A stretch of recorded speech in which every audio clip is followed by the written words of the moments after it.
Good afternoon, ladies and gentlemen. Thank you for joining us for this event. My name is Ilias Chatzis. I'm the head of the Human Trafficking and Migrant Smuggling section here at the United Nations Office of Drugs and Crime. I would like to welcome you to this side event at the 12th session of the Council of the Parties, and an event which is organized by Australia with the support of the government of Indonesia and the United Kingdom, as well as the Freedom Collaborative and the Global Initiative Against Transnational Organised Crime. The event will focus on how transnational organised crime is evolving faster than in any previous point in the history of Southeast Asia, and how this change has been marked by growth in cyber-enabled fraud, driven by highly sophisticated syndicates and complex networks of money launderers, human traffickers, and a growing number of other service providers and facilitators. Without further ado, I would like to invite His Excellency, Ambassador Ian Bates, Permanent Representative of Australia, the United Nations in Vienna, to open this event. Good afternoon all, and thank you for attending today's event on organised fraud and human trafficking in Southeast Asia. Australia is pleased to co-sponsor this event with Indonesia and the United Kingdom, as well as with Freedom Collaborative and the Global Initiative Against Transnational Organised Crime. The focus of today's discussion will be on online scam centres, which have been proliferating across Southeast Asia in recent years, often driven by sprawling transnational criminal syndicates. These centres harbour hundreds of thousands of victims of trafficking in persons, many of whom have been duped into leaving their home country by deceptive online ads for jobs that don't exist. The victims are then held captive and forced to engage in online scamming under threat of punishment, torture and death. Australia is deeply concerned about the growth of these scam operations and their links to transnational and serious organised crime, including trafficking in persons, forced criminality, cyber fraud and money laundering. Dismantling these scam centres requires a complex and coordinated response, including by international law enforcement agencies. We have been working closely with our international partners to share intelligence, identify and disrupt cyber scam syndicates, and protect scam victims in Australia and around the world. As co-chairs of the Bali process on people smuggling, trafficking in persons, and related transnational crime, Australia and Indonesia are re-energising the region to build capacity to address trafficking into these online scam centres. Australia has been working with partners in the region to combat online scam centres, including through the Mekong-Australia Partnership on Transnational Crime and the ASEAN-Australia Counter-Trafficking Programme. And we will hear more about the activities being undertaken by the Australian Federal Police, including Operation Firestorm shortly. We recognise that this is a global issue.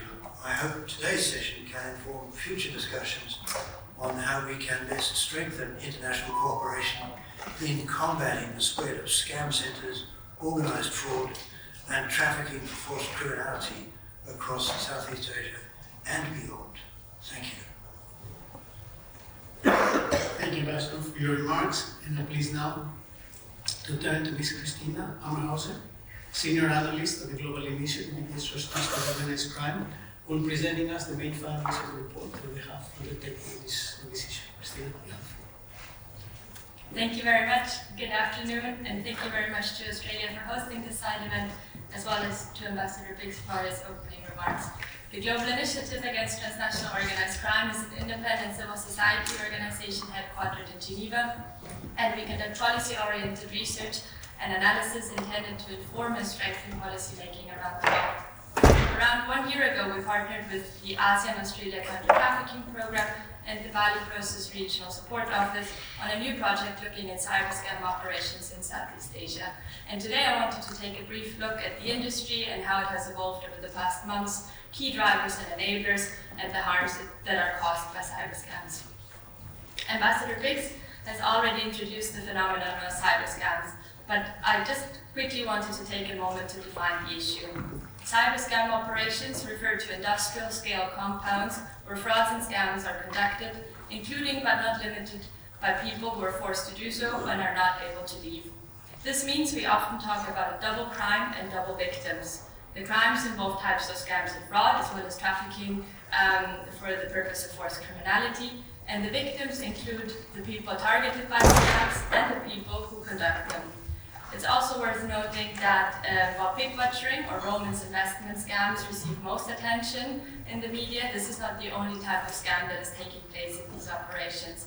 Others include impersonation scams, e-commerce scams, extortion, online, and so on. So who are the people that conduct the scams? Most include people that are trafficked, but there are also some lower-level criminals who enter this business willingly and who know that they're conducting scams. In addition, there are some that may enter voluntarily, but then try to leave and cannot, or those that were initially trafficked, but were actually quite successful at the work. What are scam compounds? Scam compounds most commonly take place in hotels, casinos, resorts, and apartment blocks, so really in plain sight. They can be found in diverse locations, including the capitals of the region, rural towns, border areas, and special economic zones. Although scam compounds look different in each country across the region or location, many share similar characteristics, including high security measures, dormitories for the workers, open office spaces, and punishment rooms. There are also reports of entertainment venues and restaurants where workers can spend their wages. And what stands out in looking at the industry across Southeast Asia is that these scam compounds are highly mobile. Despite various efforts to eradicate compounds from specific locations, we see rather than actually closing down the operations, centers simply relocate either within a country or across countries in the region.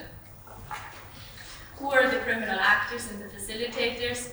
You can see some of the broader groups on the slide here. Unfortunately, I won't be able to run through all of them, but I just wanted to mention some key aspects. One is the IT support. This really refers to a group of people that act as key enablers, often working as freelancers or in criminal enterprises and fintech companies, and often they work across the illicit market, so they're not limited to the cyber scam industry. They provide goods and services required by compounds, including websites and apps used to conduct scams and money laundering services. I also wanted to mention that corruption is a key enabler, and corrupt officials support the entire supply chain. And then there's a group so-called role shifters. These people act as gatekeepers. They own some of the businesses and the properties that host scam operations. They're very well politically connected and often have previous links to illegal gaming and gambling or other types of organized crime.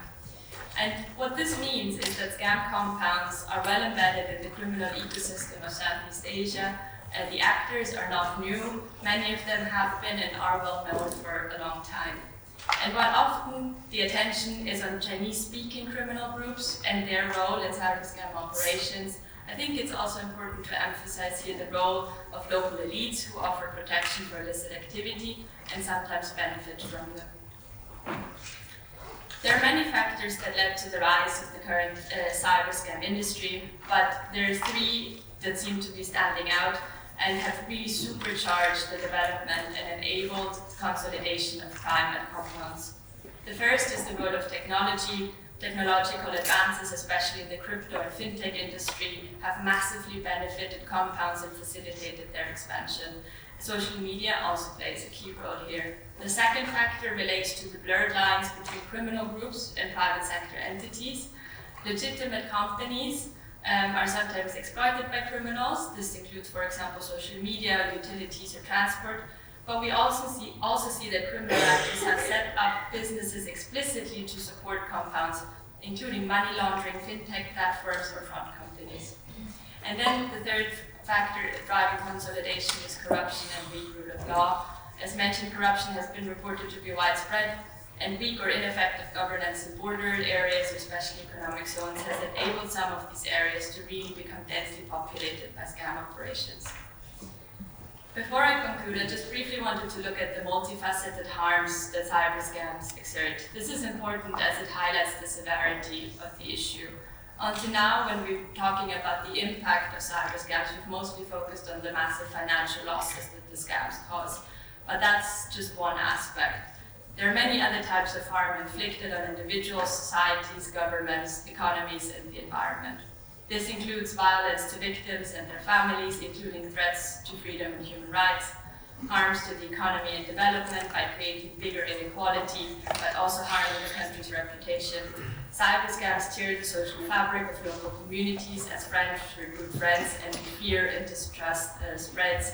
And there are also significant risks involved for those that work to uncover cyber scam operations and report on them, as we've seen with a particular recent arrest. So what can we do about this? I won't go into it in a lot of detail, as we'll also hear from Julia about this in a second, but I just wanted to mention 4 broad principles that need to guide our engagement going forward.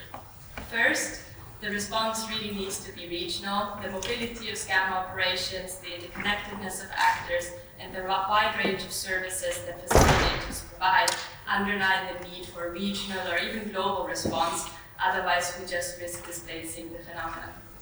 Second, rather than focusing on a specific crime type, we need to look more at the criminal ecosystem as a whole and disrupt the enablers who work across these systems and have facilitated the consolidation of compounds. Third, I think we need a whole of society response. This includes working more closely with civil society and the private sector, as well as law enforcement. And fourth, a response should not only focus on stopping the crimes, but also on reducing the multifaceted harms. This means addressing the immediate impacts, but also the wide-ranging harms that increase people's vulnerability to trafficking, create conditions that make certain countries more susceptible to becoming hubs for scam operations. From this broader perspective, we can work to both prevent and mitigate the effects of cyber scams. Thank you very much. Thank you very much, Christina. And I would like to note how similar some of the findings that you have shown to a report that we published also earlier this week about the convergence of the cyber-enabled fraud, trafficking, and underground banking in the region. And also just to note, and maybe that's food for thought also for later, that we do see these cyber scams now being exploited in other regions. We had the first one in the country of Latin America with more than 200 victims. Were actually from Southeast Asia, transported there to operate these kind of scams for Southeast Asia. So, but maybe we can talk about it later. I think we can continue with our speakers. And our next speaker, next on my list is Ms. Julia Maher. She's Chief Executive Officer of Freedom Collaborative, a platform for and by the global anti-trafficking community. And Julia will be highlighting the challenges and systemic barriers to an effective response to human trafficking, which is linked to organized crime centers. Thank you so much, Ilias and Ambassador Briggs, for your remarks. And thank you, Christina, for the presentation and a very clear and comprehensive overview of how this issue continues to evolve. Also, thank you to all of you for joining us on this Friday afternoon. All the points that Christina just shared as an update of the situation, and along with what we've heard from many others, including UNODC throughout this week, very much highlight the complexity of this crisis. And as such, I think it's clear that we need an all-hands-on-deck systemic and comprehensive response to effectively address this issue. I'm very honored to speak here today as a representative of our civil society partners who are working on the ground in Southeast Asia and in other affected regions, and who, for over the past 2 years, have been responding to this emergency of human trafficking tied to the cyber scam centers, which has in many cases completely taken over their operations. To support our partners, particularly as they begin encountering these new types of trafficking cases, Freedom Collaborative, with support from USAID, has been coordinating a dedicated working group. This group is for civil society organizations and other grassroots responders who collaborate with provincial law enforcement and provide services directly to the victims of trafficking who has been rescued or escaped from the compounds. Currently, we work with over 50 members from 11 countries, and what I'm sharing with you today reflects their collective expertise and on-the-ground experience working on these cases.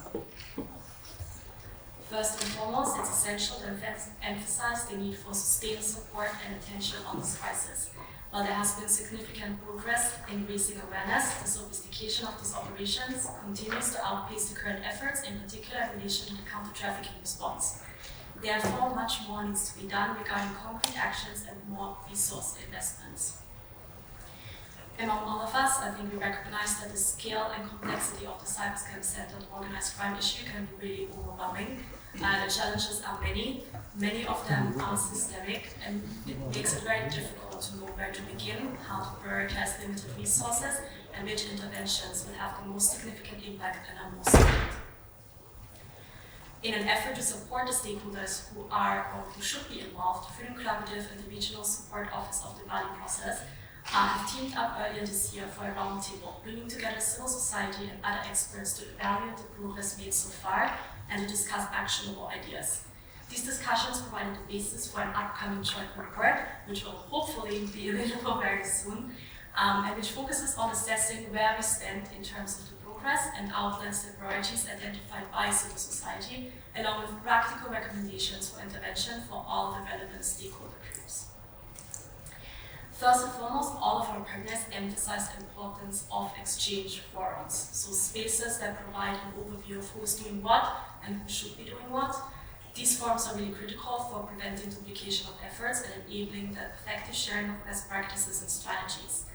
It's important to note that these forums don't always have to be very formal or large scale, so even localized or informal initiatives can be just as effective for building relationships and improving coordination. And there are not enough of even these localized initiatives. What we've seen is that the response tends to be more effective in areas where strong partnerships exist because it creates better working processes. These local efforts can then be linked to regional initiatives, allowing successful strategies to be shared and scaled up. The second priority is strengthening victim support and protection, particularly when it comes to victim identification processes. Our partners on the ground report that training, while very important, doesn't automatically lead to implementation, and therefore these standardized training protocols need to be supplemented with ongoing case-specific support and regular discussions so that prosecutors and law enforcement can effectively apply their training to real-world cases. Moreover, while other strategies to address the organized crime business model are equally important, we urgently need more resources for direct victim care and support, including funding for repatriation flights. Third, we need to improve the evidence base and access to relevant data. This is crucial for informing all effective response strategies, from raising awareness to designing prevention programs and strategies targeting financial flows that have potential for more significant impact. However, to achieve this in practice, we must focus on building robust data infrastructure as the very first step, which has not yet happened, even though we all recognize the importance of a shared evidence base on human trafficking on this issue specifically. So this investment in data infrastructure includes supporting civil society organizations in upgrading their case management systems to capture relevant data specific to this type of cases, and also recognizing the need for training and practical support for data entry. This is really the first step to create the basis to establish frameworks for on-the-ground intelligence sharing between civil society, law enforcement, and the financial sector. Another area where support is needed is collecting and documenting evidence systematically that meets the standards required for financial investigation. We also need to involve the private sector more, not only to take regulatory action for what's happening on their platforms, but also to contribute technical expertise and resources that civil society and local law enforcement do not have. That way their involvement can help fill critical resource gaps and make a positive contribution. Finally, as I mentioned earlier, the momentum and attention on this issue needs to continue to keep all relevant stakeholders engaged. We really must make an effort to provide clear, actionable guidance on what is needed and what actions to take. Therefore, we must also sustain inclusive platforms and events just like this one, which offers opportunities for local perspectives to be shared safely without risk of retaliation for local organizations, so that their first-hand experience on what is working and what is not working can be integrated into international advocacy and policy-making processes. This is critical to ensure that we are creating practical solutions that are grounded in the local realities and that are actionable for those implementing them. Thank you. Thank you very much, Julia. And after hearing the analysis of the situation and the challenges, I think it comes to mind naturally the question: what does border enforcement do? How does law enforcement address this challenge? And we have with us the Deputy Inspector Darren Parrish of the Australian Federal Police, who will talk to us exactly about this. Thank you, Ilias. I'm a member of the Australian Federal Police, and I'll be talking about the Joint Policing Cybercrime Coordination Centre based in Sydney, and how we're using that as a capability or a tool to try and combat the threat of online scam centres operating offshore targeting Australians under our Operation Firestorm. Just please note that we're quite still in our infancy, and Operation Firestorm is probably only about 2 months old, so I can't speak to many successes as of yet, but I'll explain the capability and how we're going to use it.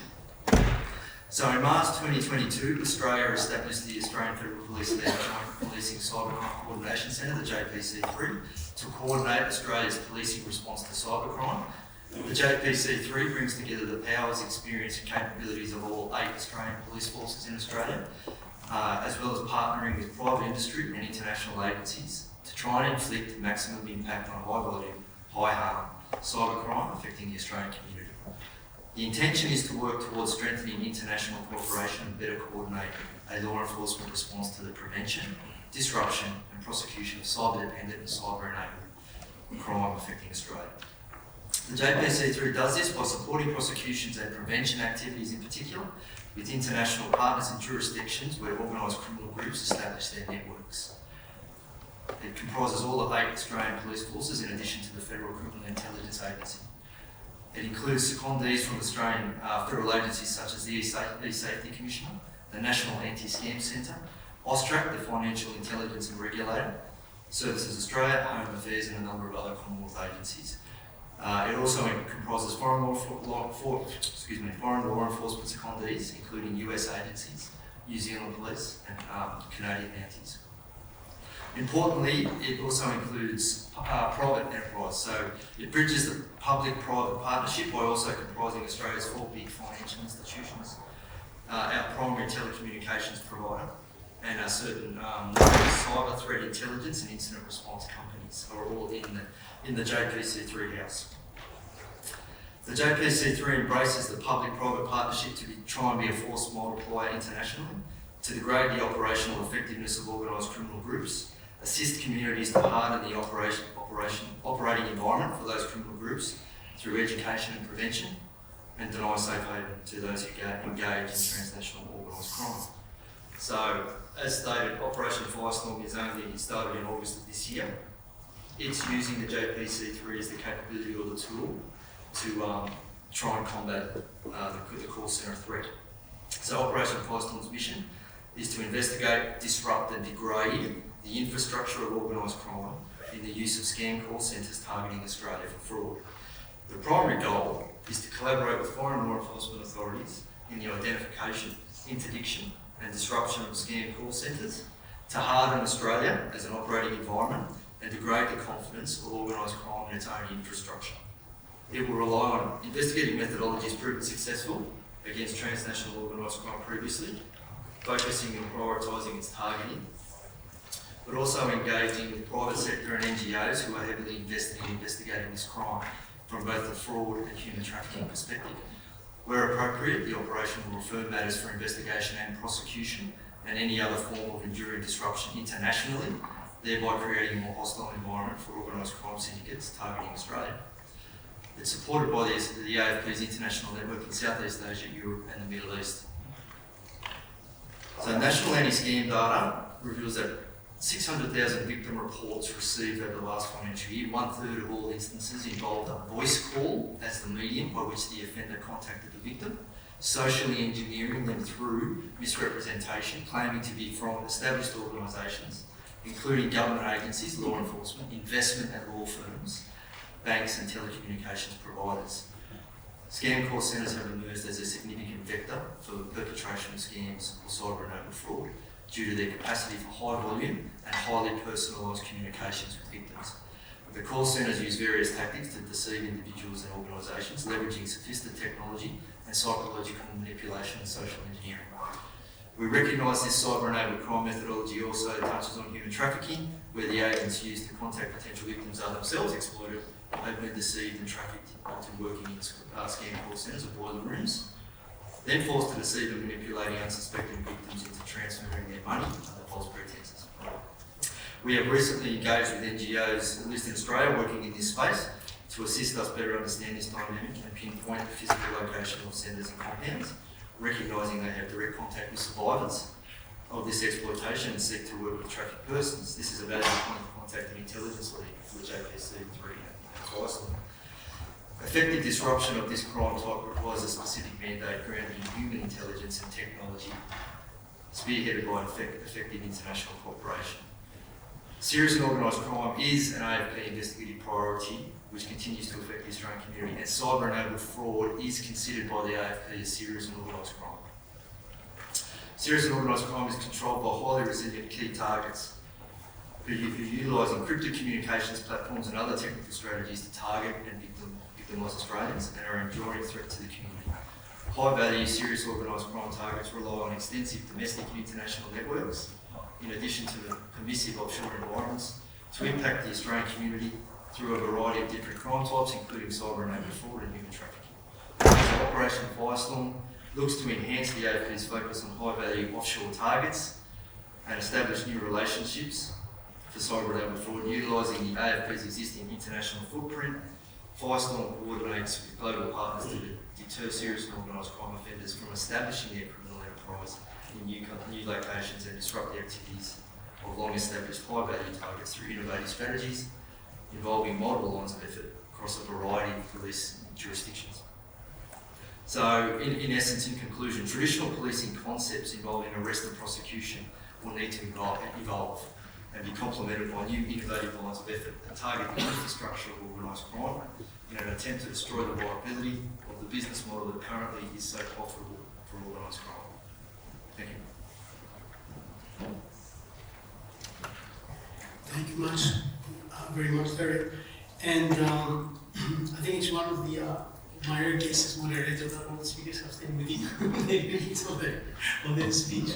So we do have quite some time to take questions, and we're really welcome because it's a quite complicated issue. It's a very concerning type of crime.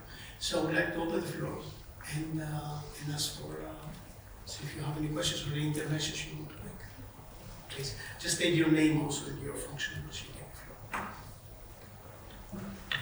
Thank you very much for the presentation from the United States. I appreciate the panel and also the focus on this issue, which is more than affects, I think, all of our countries. I just would like to ask maybe the panel, I appreciate Global Initiative kind of laying out the 3 enabling factors like technology, corruption, I'm sorry, I forget the third, but it seems to me that those factors are not necessarily unique to Southeast Asia. So maybe I would ask the panel, A, why do you think that this exploded, particularly in Southeast Asia? And then what should we be doing in other regions of the world to prevent a similar explosion? Or are there other enabling factors that we should be looking at to address? Thanks. Thank you very much. Maybe if there is another intervention, other questions, the panel could ask. If there is. Maybe then I can answer myself. I have this question in my mind, which has to do with the private sector involved in this. You mentioned very well. And in my mind, this type of criminality would not have been possible without the use of software, of systems that the private sector has created, puts to the use of, not for the criminals, but for all of us. And my question is, what is the role of the private sector in this, of telecommunication networks? And I'm looking especially at you with this one. And what is it that we can do? Because there's a lot of this kind, but what can we look at them? Can we look at them? So maybe you can start with both questions and then we can go in a reverse order. I'm not sure I can answer your question. We're certainly not restricted to Southeast Asia in our efforts. We're in Eastern Europe and the Emiratis as well. We're cooperating with law enforcement there in the same effort.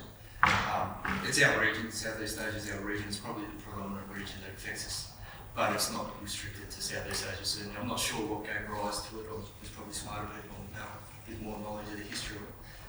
In relation to particularly the telecommunications, the infrastructure keepers in Australia sit within the JPC3 with us. So Telstra is our main critical infrastructure. They sit in the JPC3 with us. They're security vetted and work with us operationally. So in the technical remedy, there may be a partial technical solution to call centres in the Australian context accessing our telecommunications infrastructure. And to do that, we need to partner with the keepers of that infrastructure and find a viable technical solution that may stop at least call centres accessing landlines, for instance, that come into our network and ring members of the community on the landline. But to do that, we need to partner with, there's law enforcement in the room from Thailand, Philippines, Indonesia. We need to partner with those law enforcement agencies and get on the ground to actually see a call centre in operation and see what technical capability they're using, how they're structured. We're doing that this week in the Philippines. We've got 2 AFP members in the Philippines processing a crime scene for that. And part of that reasoning is to get eyes on to the technical capability of the call centres and to talk to our critical infrastructure providers about what we see and to share that intelligence with them to try and figure out whether there's a technical solution to at least stopping part of this problem. And that's about hardening the Australian community so that it's less viable, it's less profitable for organised crime to make money off this business model, and then they'll do something else undoubtedly, but they won't do this. So that's how we sort of come together with the private sector. And banks and the Australian Security Investment Insurance Commission, who regulate our company registrations, we work with them very closely to try and work in that regulation space to make it a little bit harder to use that infrastructure to propel these crimes. So they're all in the house with us as well. You can't do it without the private sector. They are some of the biggest collectors of intelligence, and some of the NGOs that are working in this space, we can't do what they can do. You know, we're restricted by rules of evidence and foreign evidence and mutual assistance, but they are collecting vital intelligence for us. We can certainly use that intelligence, and that's why we need to partner with them. Thank you very much. I don't know if you want to add anything on this for the second question. Thank you very much for both questions, actually, and I'll try to respond to both of them together. I think there are lots and lots and lots of factors that have really contributed to improving the cyber scam operations in Southeast Asia. The 3 that I've mentioned just really stand out from our research. And I think what makes Southeast Asia so unique is the 3 factors coming together at the same time and during COVID as well. So while many of the tech developments and technology has supercharged organized crime more generally, the fact that this tech development happened during COVID has made lots of the cyber scam operations possible for the first time. Countries were focusing on something else, and so the industry was able to spread across the region.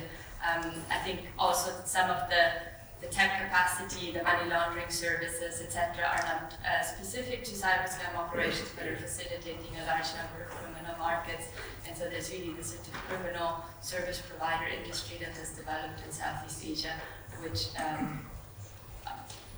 appears to be quite unique. I think on the road of the private sector, it's super interesting and the diverse role that private sector really has in enabling cyber scam operations. So I've mentioned some of the more big companies like social media companies, financial institutions that are enabling it, but they're regulated, and I think we need to look at how can we even better regulate them, and some industry self-regulation doesn't really work, so how can we make regulation stronger?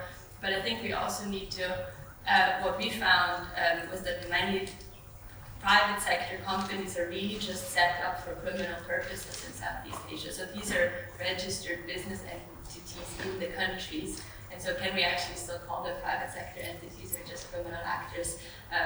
I don't know. I think we see that we really need a lot of political will to change this. There's lots of attention on this phenomenon at the moment, and we should capitalize on that and use it. But we also need to recognize that not everybody in the region actually has an interest to change it. So how do we identify those actors that really want to make a difference, and then work with them and then collaborate with them and set up a coordinated response together.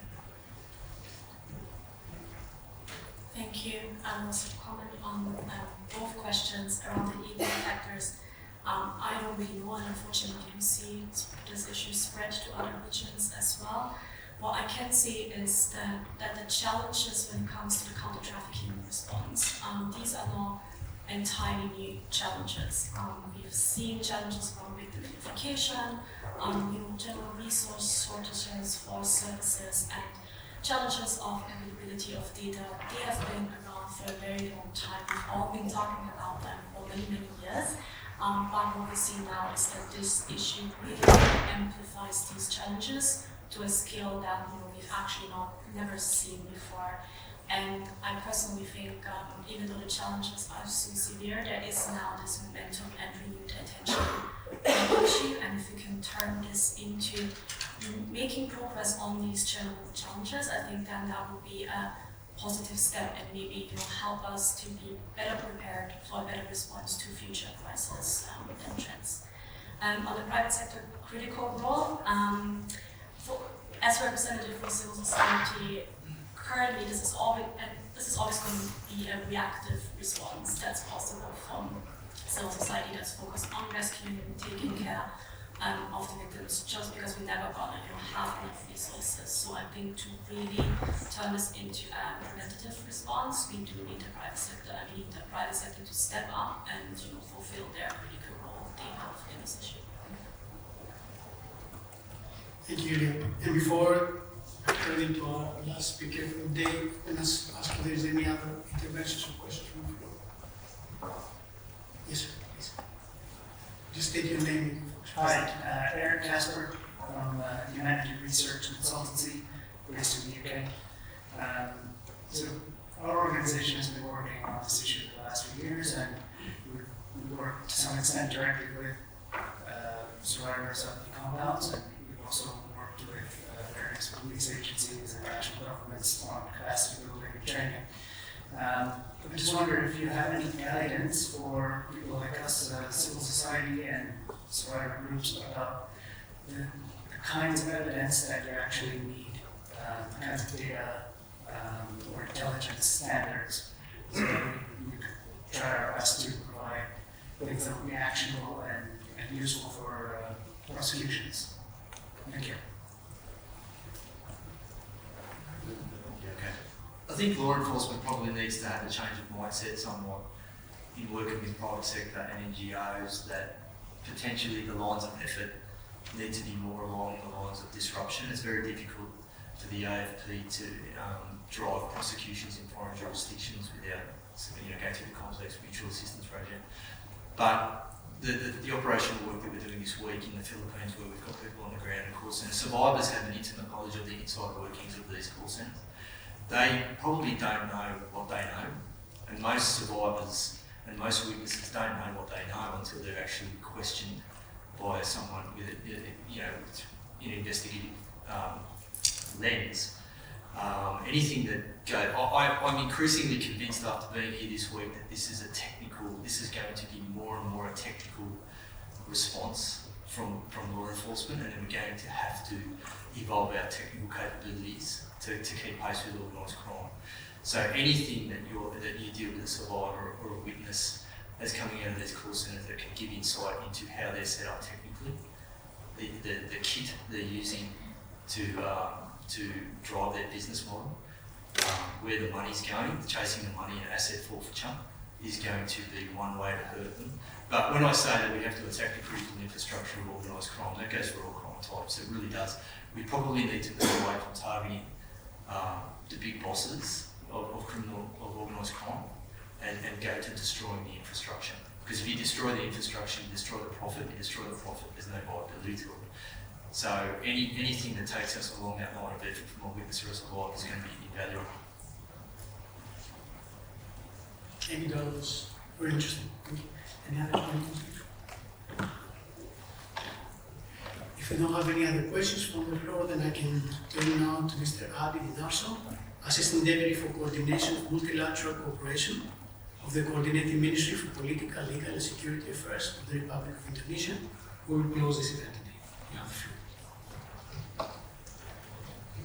Excellencies, distinguished colleagues, ladies and gentlemen, as we conclude this event, I extend my deepest gratitude to each and every one of you for your enthusiastic participation and valuable contribution.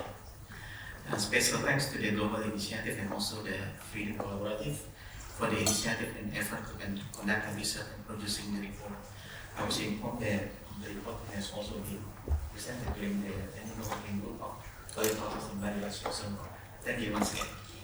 Distinguished colleagues, while the challenges we face are considerable and our discussion have been illuminated pathways toward effective solution and collaborative action that will inspire hope and determination. Organized fraud and trafficking in person are pressing issues that extend beyond Southeast Asia, resonating globally. The rise of online scam centers has created a complex web of deceit, impacting countless lives across borders. By coming together and working together, we will be better equipped in combating these challenges and foster a safer environment for all. As the co-chair of the Bali process with Australia, Indonesia has consistently promoted the issue of trafficking in person related to organized fraud and human trafficking as a priority, including at the 8th Bali Process Ministerial Conference in Adelaide last year. Ladies and gentlemen, I would like to conclude our discussion with 3 points that have been presented by our colleague from Collaborative. Oh yes, I'm sorry. Yes, first, the role of technology advancement.